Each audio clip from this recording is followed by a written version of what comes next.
দেশি বিদেশি বাঙালি অবাঙালি বিভিন্ন রকমের রান্না খুব সহজে বাড়িতে তৈরি করার জন্য সাবস্ক্রাইব করে নিন শম্পাস কিচেন। আর আমার সমস্ত রান্নার আপডেট সবার আগে পাওয়ার জন্য বেল নোটিফিকেশনটা ক্লিক করতে ভুলবেন না। নমস্কার, welcome to Shampa's kitchen. Shampa রান্নাঘরে আপনাদের সকলকে স্বাগত জানাই।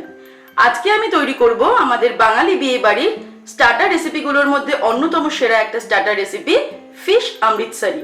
চলুন তাহলে দেখে নিই খুব সহজে কিভাবে আমরা বাড়িতে দারুণ টেস্টি ফিশ অমৃতসরি তৈরি করব।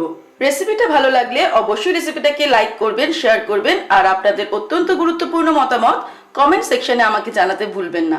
ফিশ অমৃতসরি তৈরি করার জন্য আমাদের যে উপকরণগুলি লাগবে সেগুলি হলো, আমি ভেটকি মাছের ফিলে নিয়েছি 300 গ্রাম, ভালো করে ধুয়ে জলটাকে ঝরিয়ে নিয়েছি, বেসন, চালের গুঁড়ো, হলুদ গুঁড়ো, লঙ্কার গুঁড়ো, আদা গ্রেট করে রেখেছি, রসুন বাটা, পাতিলেবু, জোয়ান, জিরের গুঁড়ো, ধনের গুঁড়ো, টক দই, একটা ডিম, আর এর সঙ্গে লাগবে স্বাদ অনুসারে নুন আর সাদা তেল। ফিশ অমৃতসরি তৈরি করার জন্য সবার প্রথমে আমাদের মাছটাকে ম্যারিনেট করতে হবে।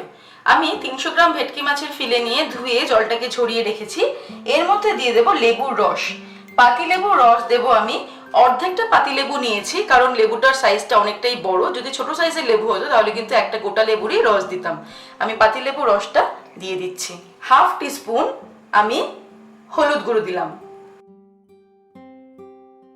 লঙ্কার গুঁড়ো দিচ্ছি 1 টিস্পুন, তবে লঙ্কার গুঁড়োটা আপনারা নিজেদের স্বাদ অনুসারে অ্যাড করবেন।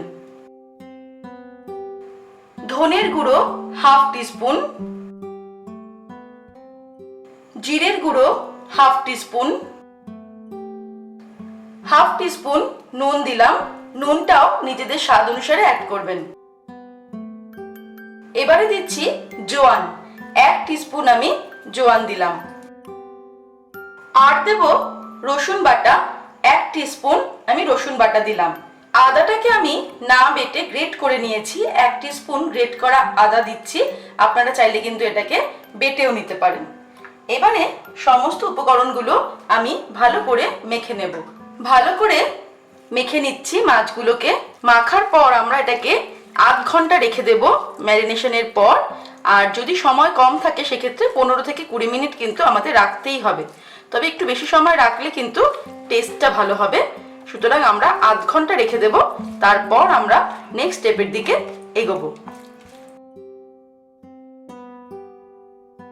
এবারে আমি একটা বোল নিয়ে নিয়েছি, তার মধ্যে আমি দিচ্ছি বেসন। আমি বেসন দেব 3 টেবিল স্পুন। এর মধ্যে দিয়ে দেব চালের গুঁড়ো। চালের গুঁড়ো দিচ্ছি আমি 2 টেবিল স্পুন। চালের গুঁড়ো যদি না থাকে সেক্ষেত্রে কিন্তু কর্নফ্লাওয়ার দেওয়া যেতে পারে। 2 টেবিল স্পুন আমি টক দই অ্যাড করলাম। এটাতেও হাফ টিস্পুন জোয়ান দিলাম। হলুদ দিচ্ছি 1/4 টিস্পুন, লঙ্কার গুঁড়ো হাফ টিস্পুন, হাফ টিস্পুন নুন এখানেও আমি অ্যাড করলাম। সবশেষে অ্যাড করে দিচ্ছি একটা ফাটিয়ে রাখা ডিম। আমি ডিমটাকে ফাটিয়ে নিয়েছিলাম, সেটা আমি অ্যাড করে দিলাম। এবার এটাকে একটা ব্যাটার আমি তৈরি করে নিচ্ছি, সবকিছু মিক্স করে। প্রথমে আমরা জলটা মেশাবো না, যদি জলের দরকার পড়ে সেক্ষেত্রে আমরা অল্প জল মেশাবো, কারণ এটা কিন্তু খুব বেশি পাতলা ব্যাটার হবে না, খুব সামান্য জল লাগবে এর মধ্যে। 1 টেবিল স্পুন আমি জল দিলাম। এবার এটাকে খুব ভালো করে আমরা একটু ফেটিয়ে নেব। আমি যেমন স্টার্টার খেতে ভালোবাসি, যদি আপনারাও স্টার্টার লাভার হন, আমার মতো স্টার্টার খেতে ভালোবাসেন, তাহলে কিন্তু এই দারুণ দারুণ স্টার্টার রেসিপিগুলো দেখার জন্য আজই আমার চ্যানেলটাকে সাবস্ক্রাইব করে নিন। তাহলে আমার চ্যানেলের সমস্ত নোটিফিকেশন কিন্তু আপনি সবার আগে পেয়ে যাবেন। আর অবশ্যই কিন্তু বেল নোটিফিকেশনটা ক্লিক করতে ভুলবেন না। ব্যাটারটা তৈরি হয়ে গেছে। এবার আমি এর মধ্যে ম্যারিনেট করে রাখা ফিশগুলো দিয়ে দেব। ম্যারিনেট করা ফিশগুলো আমি এই ব্যাটারে দিয়ে ভালো করে কিন্তু ব্যাটারের সঙ্গে আরেকবার একটু মেখে নেব, খুব ভালোভাবে যাতে মাছের গায়ে এই ব্যাটারটা লাগে সেদিকে আমাদের খেয়াল রাখতে হবে। এইভাবে আমরা 10 মিনিট রেখে দেব, তারপর আমরা ফাইনাল স্টেপের দিকে এগোবো। এবারে আমি কড়াইতে তেল গরম করেছি, দেখে নেব যে তেলটা ভালো মতো গরম হয়েছে কিনা। তেলটা যখনই ভালো মতো গরম হয়ে যাবে আমরা আঁচটাকে মিডিয়ামে রেখে মাছগুলোকে ডিপ ফ্রাই করব।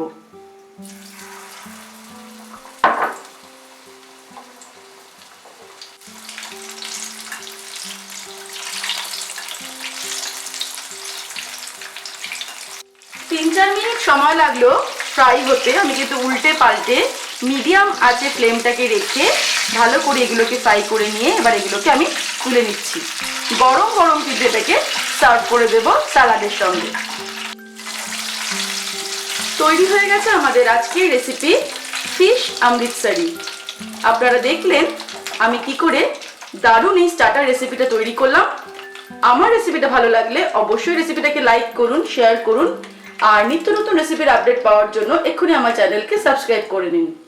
ভালো থাকবেন, সুস্থ থাকবেন। আমি আবার হাজির হব নতুন নতুন রেসিপির সঙ্গে। নমস্কার।